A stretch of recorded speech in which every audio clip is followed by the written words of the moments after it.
দৃঢ়ভাবে বিশ্বাস করি যে নিজে অন্যায় করিনি, অন্যায়কে প্রশ্রয় দিইনি, চাঁদাবাজকে ঠেকিয়েছি, চাঁদাবাজি করিনি, ভূমি দখল করিনি, টেন্ডারবাজি করিনি এবং মিরাজ সিরাজের টাকা নিয়ে আমি কিন্তু বিএনপি চালাইনি। তো সুতরাং সর্বপ্রথম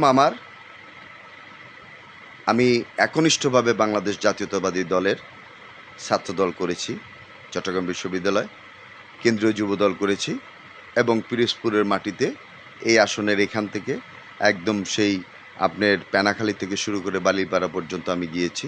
আমি প্রত্যেকটা জায়গায় গিয়েছি বাংলাদেশ জাতীয়তাবাদী দলের ১৯ দফার কর্মসূচি নিয়ে। আমি ৯০ সাল থেকে এই মাটির সাথে আমি জড়িত। সর্বপ্রথম বাবুল গাজী নির্বাচন করার জন্য এসেছিলাম। দেশনেত্রী বেগম খালেদা জিয়া আমাকে হুকুম দিয়েছিলেন যে পিরোজপুর ১-এ গিয়ে বাবুল গাজী নির্বাচন করার জন্য। সেই থেকে কিন্তু আমি এই ১৯৯০ সাল থেকে এই পর্যন্ত আমি কিন্তু এই মাটির সাথে জড়িয়ে আছি এবং আমি আমার ব্যক্তিগত পর্যায়ে আমি জাতীয়তাবাদী যুবদল পিরোজপুর জেলার ভাইস প্রেসিডেন্ট ছিলাম এবং পরবর্তীতে ১৯৯৯ সাল থেকে বর্তমান পর্যন্ত বাংলাদেশ জাতীয়তাবাদী দল পিরোজপুর জেলা শাখার যতটা কমিটি হয়েছে, আহ্বায়ক কমিটি হোক, রেগুলার কমিটি হোক, প্রত্যেকটা কমিটি কিন্তু আমি এখন পর্যন্ত সদস্য। আমার কিন্তু কোনো সময় পদোন্নতি দেওয়া হয় নাই বা হয়নি। এটা আমার দুর্ভাগ্য বা সৌভাগ্য যেটাই বলেন। এরই মধ্যে আমি চেষ্টা করেছি ১৯৯৪ সালে আমার নিজ নামে পলাশ নামে, আমার নিকনেম হচ্ছে পলাশ।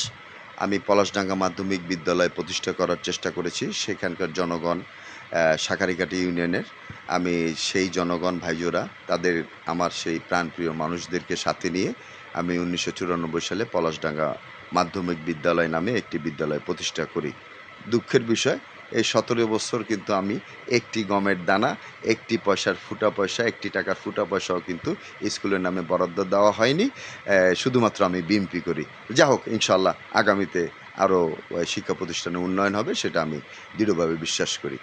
আমি বিশেষ করে আমার বাবা আমাদের এলাকায় স্কুল মাঠ থেকে শুরু করে প্রাইমারি স্কুল, ঈদগাহ, তারপরে গণকবরস্থান, মসজিদ এর জন্য খেলার মাঠ প্রতিষ্ঠা করেছেন। সেটা উত্তর পূর্ব বানিয়ারি প্রাথমিক বিদ্যালয় নামে প্রতিষ্ঠিত। তারপরে আমার মা, তিনি গণকবরস্থান করেছেন। তিনি বানিয়ারিতে একটি গণকবরস্থান করেছেন, মসজিদ করেছেন। বিশেষ করে আমি যেটা বলতে চাই সেটি হচ্ছে আমিও একটি গণকবরস্থান করেছি, সেটা হচ্ছে মালিখালী ইউনিয়নে এবং চেষ্টা করেছি মানুষের পাশে দাঁড়ানোর জন্য, সুখ দুঃখের সাথী হওয়ার জন্য, যে মানুষের পাশে দাঁড়ানোর জন্য। আসলে হচ্ছে কি, প্রত্যেকটা কথা বললে আল্লাহ বলেছেন যে ডান হাতে দান করলে বাম হাত যাতে না জানে। আসলে এমন কিছু মানে আমি নিজেকে ধন্য মনে করি যে মহান রব্বুল আলামিন আমার মাধ্যমে যে মানুষের উপকার করতে পেরেছি, কিন্তু আমি মানুষের সব অধিকার, সব চাহিদাকে কিন্তু আমি মিটাতে পারিনি, কারণ সেটা আমার পক্ষেও সম্ভব না, জীবনেও কোনো দিন সম্ভব হবে না। তো সুতরাং আমি আমার চেষ্টা মতে আমি মানুষের পাশে ছিলাম, আছি।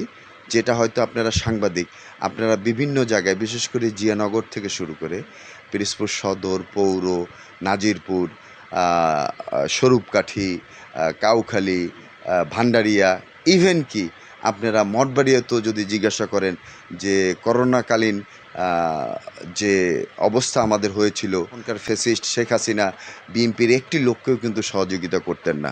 সব কিছু কিন্তু আওয়ামী লীগ তার দলীয়ভাবে ভাগাভাগি করে নিয়ে যেতেন। সেই দুঃখ এবং ইস্যুর জন্য আমি তাদের পাশে থাকার সর্বোচ্চ আমি চেষ্টা করেছি এবং সেই ক্ষেত্রে আমাকে বিশেষ করে বিলকিস জাহান শিরিন, যিনি সাংগঠনিক সম্পাদক বরিশাল বিভাগের, তিনি আমাকে বিশেষভাবে কৃতজ্ঞতা পোষণ করেছেন এবং দলও আমাকে কৃতজ্ঞতা পোষণ করেছেন। এর জন্য আমি দলের প্রতি কৃতজ্ঞ। আমি আমার মতো চেষ্টা করে যাচ্ছি। জীবনে কি হবে না হবে সেটা জানি না।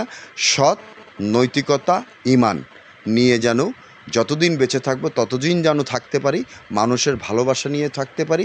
মানুষের দুর্নাম হোক এরকম কোনো কাজ আল্লাহ আমাকে দিয়ে করাক না, এবং দুর্নাম করার মতো যদি কোনো মন মানসিকতা আমার মধ্যে যদি আল্লাহ না করুক আসে, সেই দিনে আমি বলবো, আল্লাহ তুমি তাহলে আমার কোনো দোয়া কবুল করে নিও না, রাজনৈতিক কোনো দোয়া তুমি কবুল করে নিও না।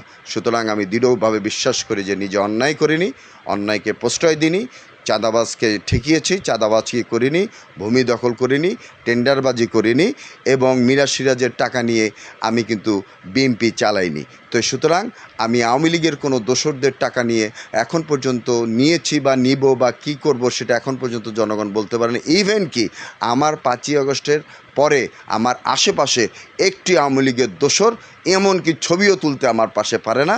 ছবি তোলার আগে আমি বলি তোমরা আওয়ামী লীগ করলে আমার থেকে সরে যাও। তারপরেও ভুলক্রমে হয়ে থাকলে সেটা কিন্তু আমার ইচ্ছার বিরুদ্ধে। সুতরাং এখানে আমি ক্ষমা চেয়ে নিচ্ছি। কিন্তু আমি ওই আগে একটি কথা বলেছিলাম, দলীয় প্রশ্নে আমি কঠোর থেকে কঠোরতর। সুতরাং বাংলাদেশ জাতীয়তাবাদী দলকে এগিয়ে নিতে যতটুকু করা দরকার ইমান নৈতিকতার সহিত আমি সেটা ওয়াদা করছি, ওয়াদা আমি দিয়েছিলাম ইনশাআল্লাহ।